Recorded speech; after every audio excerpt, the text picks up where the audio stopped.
Hello friends. दोस्तों, मैं हूं गजेंद्र सिंह। आईटीआई वर्ल्ड में आपका बहुत बहुत स्वागत है।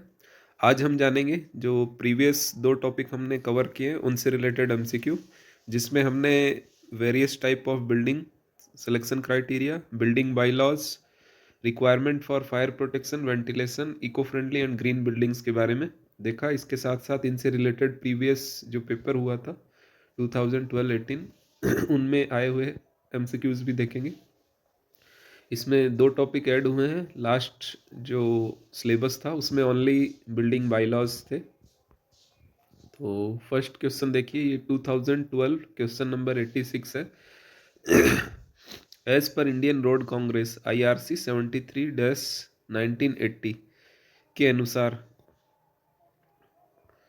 खुले क्षेत्रफल में समतल एवं रोलिंग भूभाग के लिए भवन रेखा एवं कंट्रोल रेखाओं के बीच की कुल चौड़ाई कितनी निर्धारित की गई राष्ट्रीय एवं राज्य उच्च मार्गों के संदर्भ में।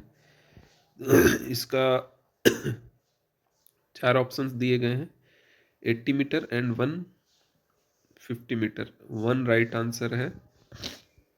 सेकंड देखिए, यदि किसी भूभाग का क्षेत्रफल 200 वर्ग मीटर से कम हो तो अधिकतम अनुमेय आच्छादित क्षेत्रफल लगभग कितना होता है। तो मैक्सिमम परमिसेबल कवर्ड एरिया पूछा गया है 200 मीटर वर्ग से कम के लिए। ये आपको बायलॉज में कराया गया है। तो ये 2/3 हिस्सा रहता है, 66-65% लगभग। ठीक है। ध्वनि की आवृत्ति पूछा गया है, तो हर्ट्ज में होती है।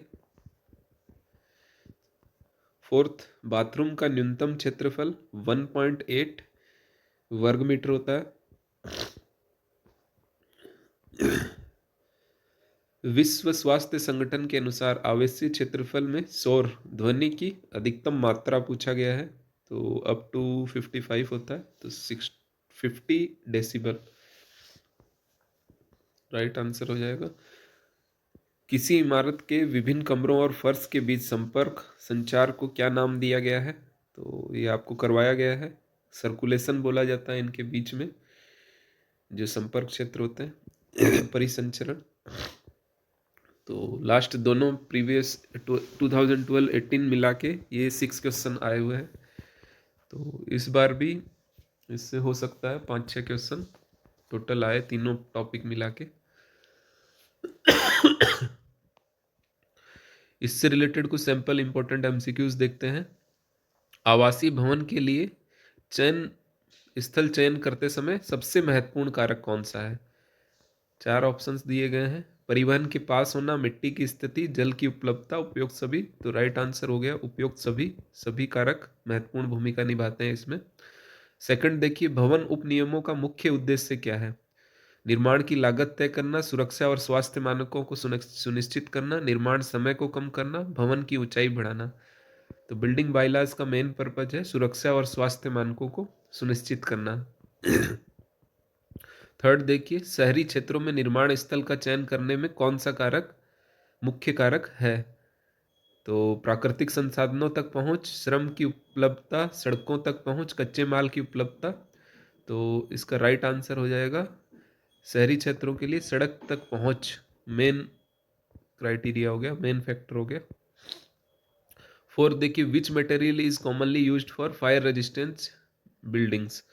तो स्टील भी यूज होता है, कंक्रीट भी यूज होता है, बट मेनली आपको पूछा गया है तो कंक्रीट इसका राइट आंसर होगा high resistance fire resistance building के लिए। वुड और ब्रिक यूज नहीं होता। ठीक है। सही वेंटिलेशन के लिए कमरे के क्षेत्रफल का 1/7 खिड़की का क्षेत्रफल होना चाहिए। है गीले जलवायु में क्या होता है। वेट जलवायु के लिए 1/6 होता है। ठीक है। और अगर यही आपसे पूछा जाए ड्राई के लिए तो 1/10 होता है। वेट के लिए पूछा गया तो ए राइट आंसर हो जाएगा 1/6। Which is the correct minimum height for residential building ceiling.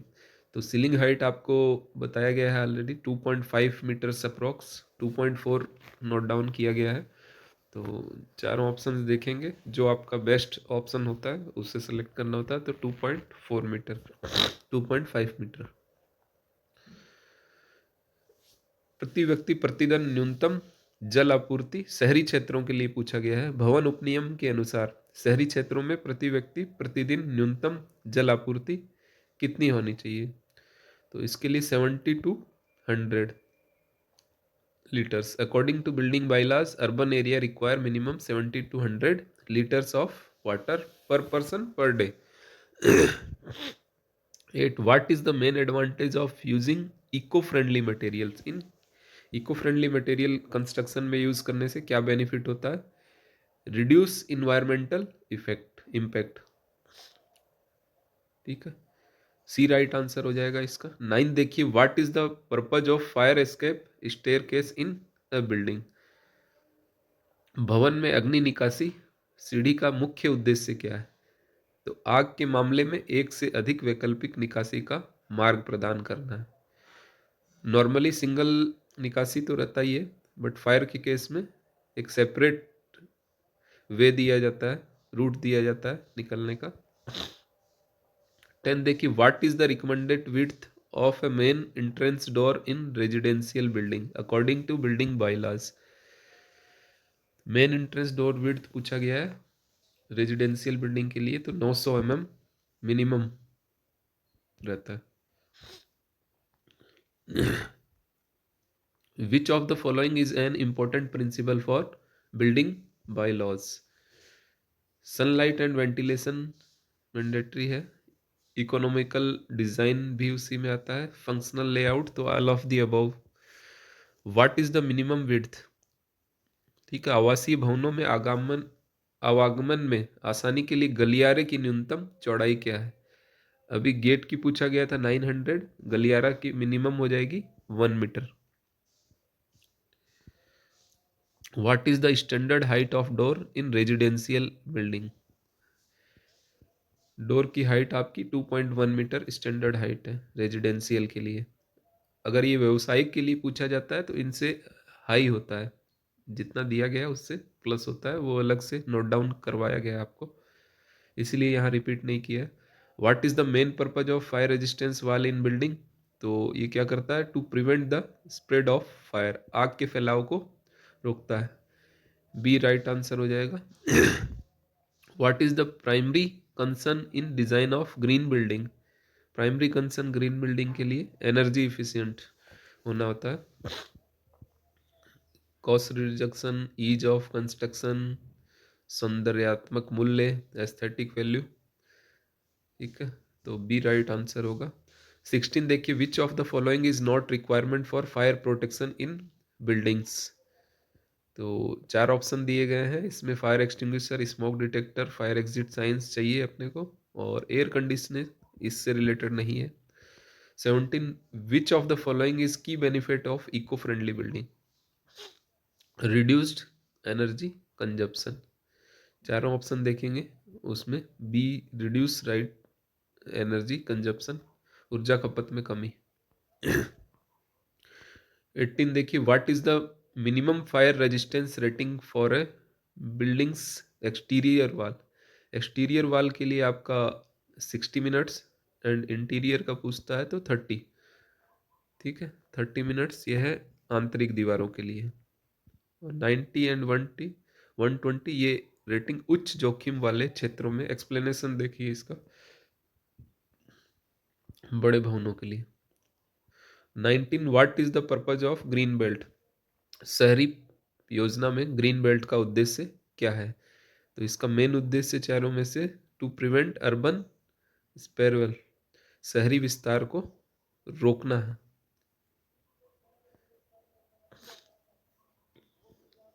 20 देखिए, in building planning the minimum height of bedroom should be 2.7 metre. The minimum recommended height for a bedroom is 2.7 meter to ensure proper ventilation and air circulation. 21 what is the primary goal of providing ventilation in building? तो ventilation क्या करता है? To remove excess moisture, अतिरिक्त नमी को हटाने के लिए ventilation लगाया जाता है। 22 देखिए, आवासीय भवनों में सीढ़ियों की न्यूनतम चौड़ाई क्या है? सीढ़ियों की न्यूनतम चौड़ाई गलियारे के भी सिमिलर है, 1000 mm, ताकि आरामदायक एवं सुरक्षित आवागमन सुनिश्चित हो सके। Which type of building require more attention to fire safety measures? Residential, commercial, industrial, all type. तो ऑल टाइप बिल्डिंग में फायर रेजिस्टेंट, फायर सेफ्टी का मेजर्स ध्यान में रखा जाता है। 24 देखिए, आवासीय भवन में लिविंग रूम के लिए मानक न्यूनतम क्षेत्रफल, लिविंग रूम का मिनिमम एरिया पूछा गया रिक्वायर्ड, तो ये होता है 12 मीटर स्क्वायर। 25 देखिए, what is the minimum number of fire exit required for building with more than 50 occupants? तो 2 वे होने चाहिए, 2 escape area, B right answer हो जाएगा इसके लिए। Which of the following is a key feature of eco friendly building? Eco friendly building के लिए key feature पूछा गया है। Use of non renewable, no. Use of renewable energy sources, right है, बी इसका राइट आंसर हो जाएगा, नवीनकरणीय ऊर्जा स्रोतों का उपयोग। 27 देखिए, what is the purpose of storm water drainage system in building? वर्षा जल निकासी प्रणाली का उद्देश्य क्या है? तो वर्षा जल प्रवाह को प्रबंधित और निर्देशित करना, ठीक है, उसको मैनेज और डायरेक्शन देना है, कंट्रोल करना है, ठीक है। ये इससे रिलेटेड एमसीक्यूज हो गए इंपॉर्टेंट। अभी नेक्स्ट हम water supply related topic cover करेंगे, और इसके बाद एक टॉपिक और है carpentry tools, paint, varnish, wood, already हमने कवर कर लिया है पहले। 2 टॉपिक है जिनको 2 या 3 पार्ट में देखेंगे और इनके एमसीक्यूज देखेंगे। Thanks for watching, have a nice day.